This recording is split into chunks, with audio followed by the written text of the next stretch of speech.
All right, ladies and gentlemen, Ben Dixon here with MLM Monday, episode 108.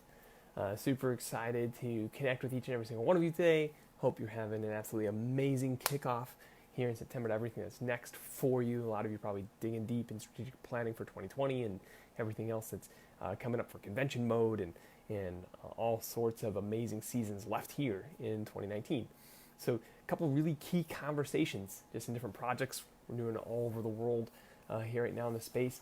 I don't usually talk directly about our NaXum company here on the show and those pieces, but it's important to jump into what predictive actions and predictive action science is all about in the space. I've been very, very blessed to lead our group with our partner, and I'm excited to walk through that today. And so for those of you that are checking out the show for the first time, definitely comment below where you're watching from. You can tag and share with any of your friends that run direct sales companies, or if you're an executive in the space or part of our direct selling executives forum, you're welcome to share any of those case studies that we get to talk about. As if you're brand new and you're watching on replay, go ahead and comment watching on replay. And as always, you can always send in messages if you're curious about different topics you want to hear about, or you want to jump into any of those pieces here on the show. We got a really neat repertoire coming up here of different interviews and different folks who are really doing interesting stuff in the referral marketing space. So let's step back before talking about predictive actions, of why predictive actions happen, why is it important in the space, and just how we walk through creating actual movements and platforms that are winning in the space.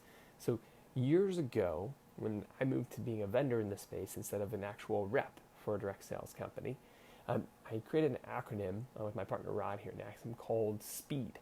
And SPEED was a way for us to help companies understand that after their merchant processing is working well, and after they're delivering their product on time, and they have great customer service, that the 5 elements that really throttle any business in referral marketing is: what does it feel like to share? How are people presenting? Right? How are people enrolling others? How are folks elevating new people who join the team? And can new people duplicate the process? These 5 elements we wrapped up in the word SPEED, and it was an acronym for sharing, presenting, enrolling, elevating, duplicating. Because what we found was at some point in your growth, whether it's when you hit $1 million a month, or $3 million a month, or $5 million a month, or $10 million a month as a direct selling business, usually one of these 5 elements is what's stopping your growth from going to the next level, right? So you're going from, you may go get to $3 million a month, and all of a sudden it's enrolling, and how people enroll is the culture of what's missing for them. Or maybe it's how they're presenting, or what they're saying to share, or is anyone actually enrolling that they're recruiting in the program. So this acronym of SPEED was really helpful because it allowed our clients to look at the different parts of their business, what it should feel like to do those, and then look at the data around them. So at the end of the day, we did a lot of really great innovation with tools for sharing, stuff like native social media sharing platforms, done for you blog sharing tools, our out of context CRM, our smart CRM. All these were tools to help people share better. We had all sorts of stuff we've done inside of presenting, whether it was capture pages with survey funnels or video sales letters, and all the stuff we did that made it simple for someone who's brand new to direct sales to present. Then we looked at enrolling, and we were able to do some really innovative stuff in the enrolling world, and in this whole world of webinars and everyone who's building with different webinars and live meetings and Facebook Lives in the space. We were able to actually fix the problem with closing. People weren't able to close off their presentations because they had no idea who invited who. And in our platform, we were able to create an ecosystem where we could track who invited who to live presentations, so that online we could close on behalf of the people who had invited them. And it created a powerful ecosystem where people could walk through those steps of what it feels like to share, what it feels like to present, what it feels like to enroll, and have a duplicatable system. So where's the shift? So the big shift comes when you look at the culture of what it feels like to build. So many times people live in what's called a reporting culture, right? Look at this report to know what to do. So when you get to the end of the speed equation, it's all about elevating and training people and duplicating them to do really great things. Well, now that you take that part apart, are we expecting them to learn how to read all these reports and then be really good at knowing what to do from the reports? Or do we just want to move to an action culture? And I hear this a lot from corporate direct selling companies and executives and people starting companies, people turning around companies. They say, oh, we just want to do it like Uber, right? And they say, oh, what does Uber do? Two things. One, Uber gets the customers for you. Okay, that's kind of the obvious one. We could talk about that. But the number two part that people are tackling in really interesting ways is Uber tells you what to do. You don't look at a report of where people are that want to pick up rides and then drive to that area. You don't look at reports to know what to do. The system tells you what to do. It says, Dale wants to get picked up. And you say yes or no. And then it tells you where you want to go. So it tells you what to do. It's not a reporting culture to make money with Uber. It's a action culture. Go do this action and you will be rewarded. And so we took that concept of saying, well, what does it feel like to move from a reporting-based culture to an action culture?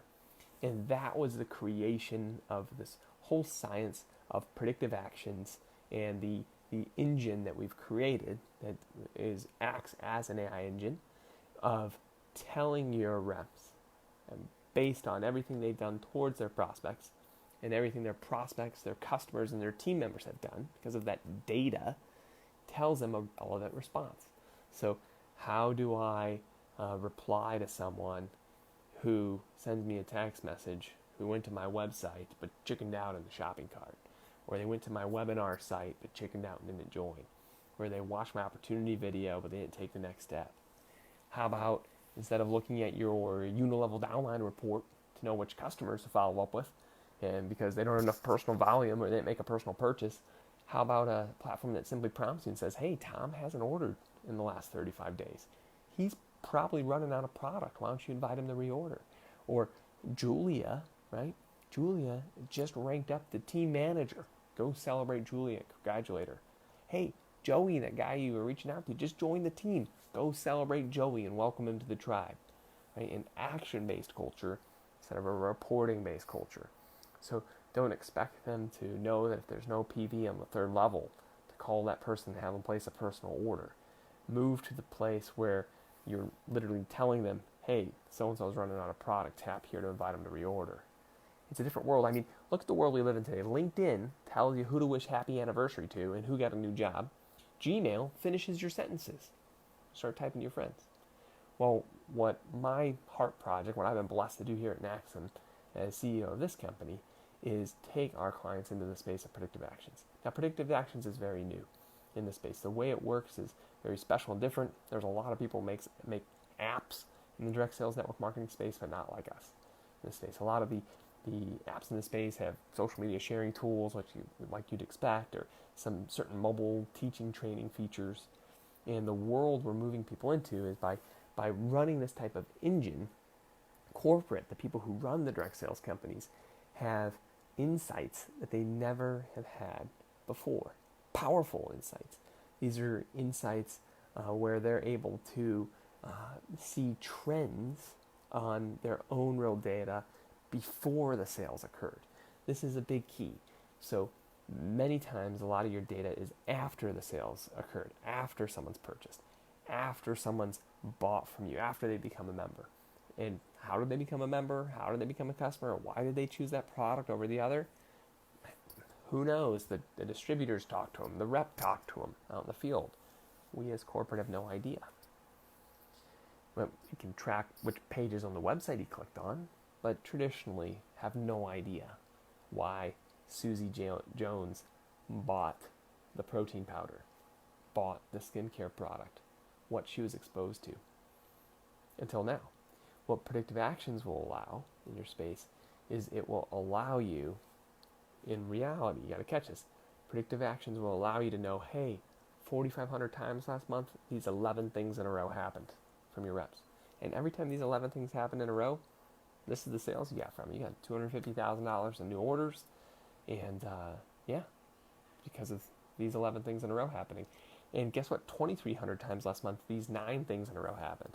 And when they did, you made $58,000 in sales. So look at that. When people follow this path of communication, that's what happened. And it's these kinds of insights by country that really will allow direct sales companies today to be local, geographically specific, and relevant to their members in huge ways. And that's what we're excited about. And so this type of work, I love this line, and I'll end with this, is people always come to us and say, we want our direct selling company to be so simple. We want it to be simple for people to do. And what I always say is, if you want it to be simple, it means you and I are going to do a lot of work, because it takes, someone has to deal with the complexity of the marketplace. Someone does, right?